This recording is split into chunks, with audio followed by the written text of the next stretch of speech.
You get home early from work. It's been a long day at the office. Unending meetings about quarterly projections that don't add up. Jessica, your desk mate, yapping about her neighbor's drama for the third time this week. And your boss giving everyone the silent treatment because your company failed to land the project it's been bidding for the third time in a row. He blames it on market conditions, but you know it's because the board refuses to modernize its pitch strategy. But now work is over. Thank God you're home. Peace at last. You live in an apartment quite far from the main areas in the city. It's not your dream home, but you're thankful you have a roof over your head. You love how calm home is. Away from the noise. Away from the chaos that comes with being an adult. You take off your shoes and head to the comfy couch you bought at a discount at IKEA. Your stomach rumbles and you remember you haven't had a meal because of how cutthroat work was at the office. You head over to your fridge to heat up the remaining leftovers from yesterday's dinner. Just then Mr. Whiskers, your cat, strolls by. It's just you and him at home. No one else. He's been your pet for 2 years now. He has witnessed your happy moments and painful ones. You're grateful to have him around. As you take the last bite of your dinner, your phone rings. Your friend Samantha is calling. She's been your best friend since you were both 7 years old. She tells you the girls are hanging out tonight and you have to come. You hesitate. You know you don't want to go to the bar right now. Your body is tired from all the work you had to endure all day. Your bed is calling. But Samantha is persistent. She tells you Gabby is having her birthday today and she's inviting everyone. You know Gabby, but deep down you're not really close to her. You ask Samantha if you can skip this one, but she insists you come since it's been weeks since you went out. You've turned down Samantha twice now and she tells you if you make this the third time, she won't invite you to anything ever again. Unhappy, but you agree. You tell her you'll be there in an hour, but deep down you know it will take longer. You make a meal for your cat and head straight to the shower. The cold shower bites your skin, but you endure. You put on your makeup, wear the red dress you kept aside for a special evening. You look at yourself in the mirror. You look perfect. You proceed to book a taxi. Your taxi arrives in 5 minutes. You call Samantha and tell her to text you the location. She does so in 5 seconds and within 20 minutes you're there. Samantha comes out to give you a big hug. She comments on how incredible you look and you two walk straight to the table. Gabby looks at you and gives you a passive smile. But you ignore it and do better because it's her day. You wish her a happy birthday and everyone at the table welcomes you warmly. You sit close to Samantha, and you two make glances at each other and whisper from time to time throughout the event. Just then 3 guys walk into the bar. You barely notice until one walks up to Gabby, gives her a kiss and hands her the presents he got. Gabby is excited and so is everyone at the table. As you turn around to whisper something to Samantha, your eyes lock on a guy. He is tall, dark, well-dressed and looks like a character straight out of a romantic movie. You can swear it's your imagination, but you look again and realize he's a real person. As you keep staring, he notices and gives a kind smile. It's awkward, so you look away. Gabby introduces her boyfriend and his friends to the group. They take a seat at the table and the dinner goes as planned. Now that he's there, you feel quite uncomfortable. He gives you a glance from time to time. Sometimes you catch him staring, while other times, you just know deep down you're being watched by someone.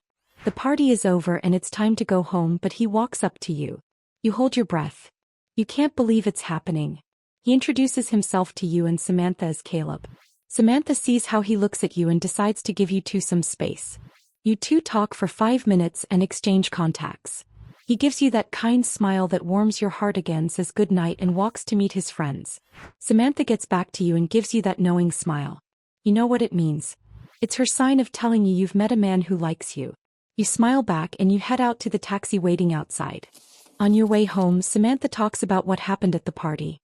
She talks nonstop, but you keep a thin smile and nod to all she says because you're lost in thought about all that happened that night.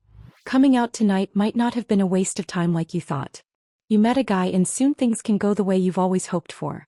You arrive home but can't stop thinking about Caleb.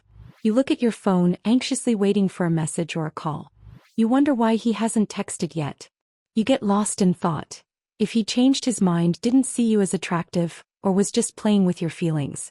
You're so deep in thought that it takes a loud meow from Mr. Whiskers to snap you back into reality. You conclude you can't do anything about the situation. You look at the time. It's 3 a.m. and you realize you have to be up by 7 a.m. for work.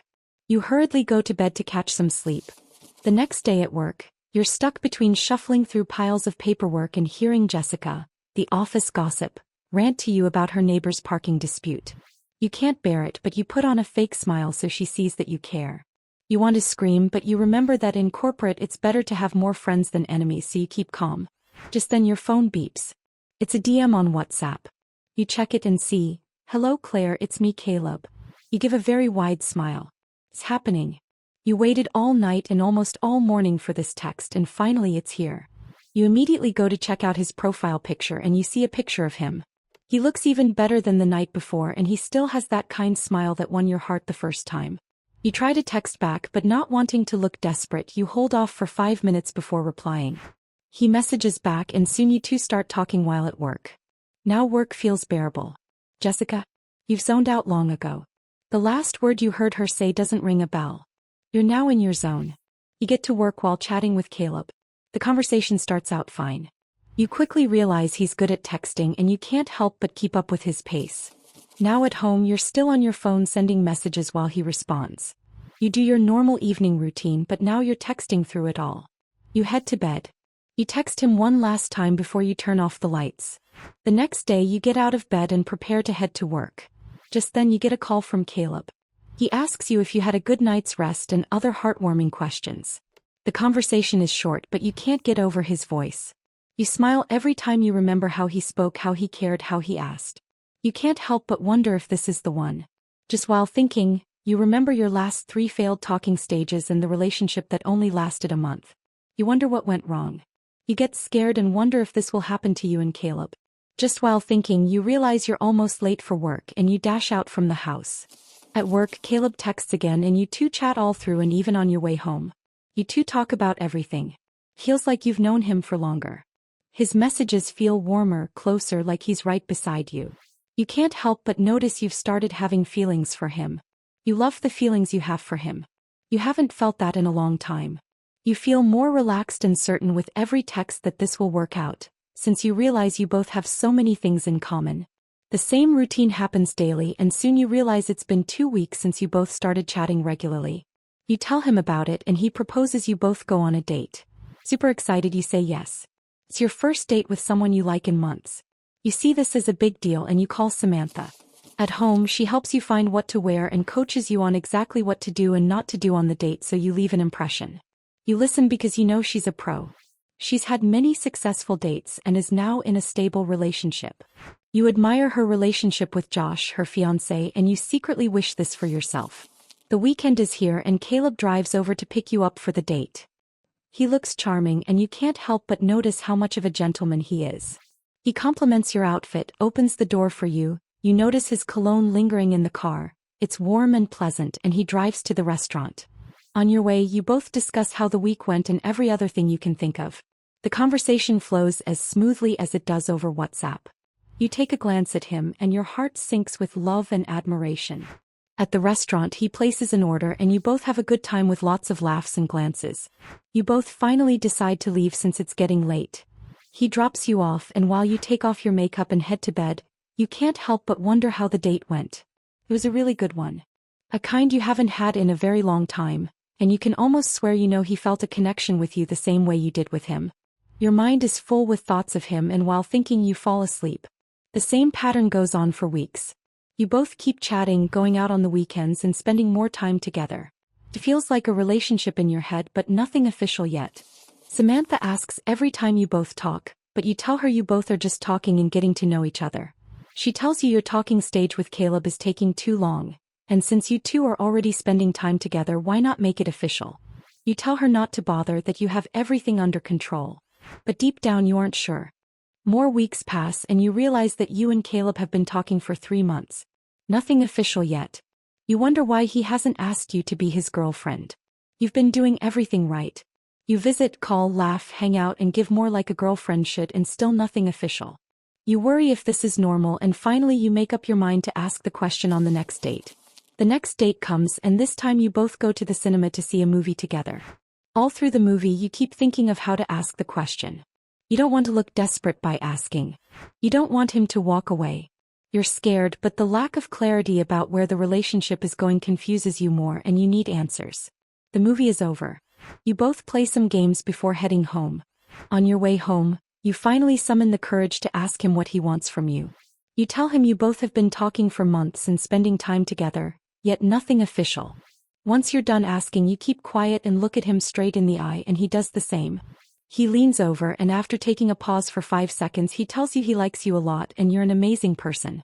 He likes what you both have, but he's not ready to be official with anyone or be in a relationship. He loves how awesome of a person you are. And it's best things remain the same way. Untouched, unlabeled, undefined. You can't believe your ears. But more so, you can't believe the person you've had feelings for said this to you while looking straight in your eyes and giving that smile that warms your heart. Deep down, you know this isn't what you were expecting. This isn't what you want. A lot of emotions and thoughts rush through your heart, but you have no space to feel them. You're numb from the words you just heard. You don't know what to say, so you say okay, give a fake smile, and keep silent on your way home. At home, you call Samantha and tell her everything that happened. You even tell her how you asked Caleb and what he said. She tells you this is not a good sign, and the lack of clarity in the relationship means you both will be stuck in the talking stage for so long. She tells you that if a potential relationship is stuck in this stage, it means one person is benefiting from the ambiguity, and the talking stage feels like a waiting room with no doctor coming. It's the core reality of many talking stages. One person is getting emotional connection without commitment, responsibility, or clarity because the talking stage is comfortable and offers attention, intimacy, validation while avoiding labels, expectations, and accountability. This is why most of them last really long before the split. She concludes that if what you're having with Caleb is unclear, the truth is it's clear to him and he just doesn't want to commit. After some conversations, the call ends. You think about all she told you. It's hard to take in, but you brush it off. You tell yourself you're overthinking things. You tell yourself your relationship with Caleb has a lot of potential, and throwing it away early feels like throwing away time invested into the relationship. You tell yourself he's amazing and you'll be by his side till he's ready to take the relationship more seriously. You remember all the good times you shared together. It would be too stupid to walk away, you say. And slowly you choose to stay with the uncertainty because you believe that soon it will be over. More months pass by and soon you realize it's almost 7 months since you both started talking. More intimate moments have been shared. More dates and more time spent together has been had, and still nothing official. You get worried, and this time it's for weeks. Every time you subtly bring up the question, it gets the same answer or no answer at all. You consider walking away, but you ask yourself why. You know you want something clear, something stable, something official, and what you have with Caleb is nothing like that. It was great at first, too good to be true as it progressed, but now the lack of clarity and worry is draining your joy. You pick up your phone and scroll through TikTok. You get lost scrolling, trying to distract yourself from your present reality. You catch yourself mindlessly scrolling.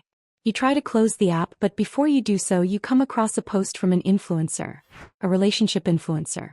The post seems to have engagement, so you stop and listen. At least just this one before you log off.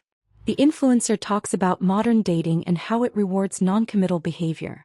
He goes on to say how dating apps present us with endless options, social media gets our constant attention, and the fear of missing out on what's out there keeps everyone in the bubble of hesitating to choose a partner.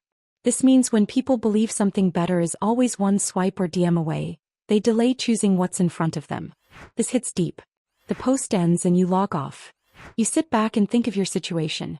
You tell yourself the truth this time. Caleb might never take you seriously, not because he doesn't care, but because you self-sabotaged by over-investing too early.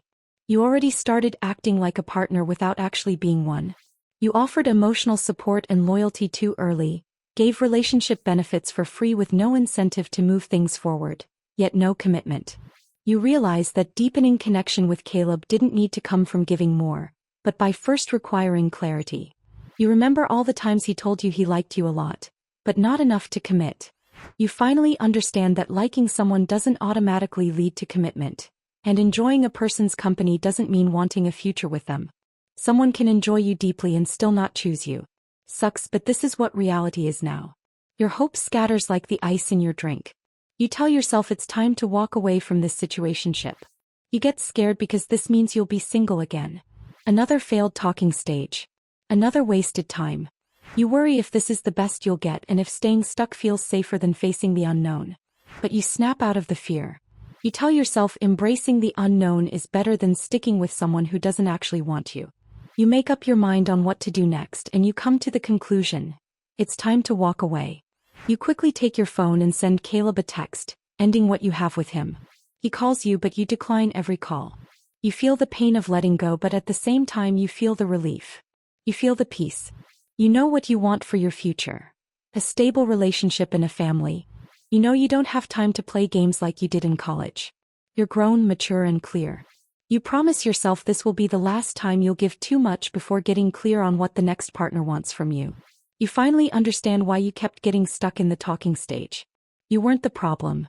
You only gave too much at first and now you know you can do better.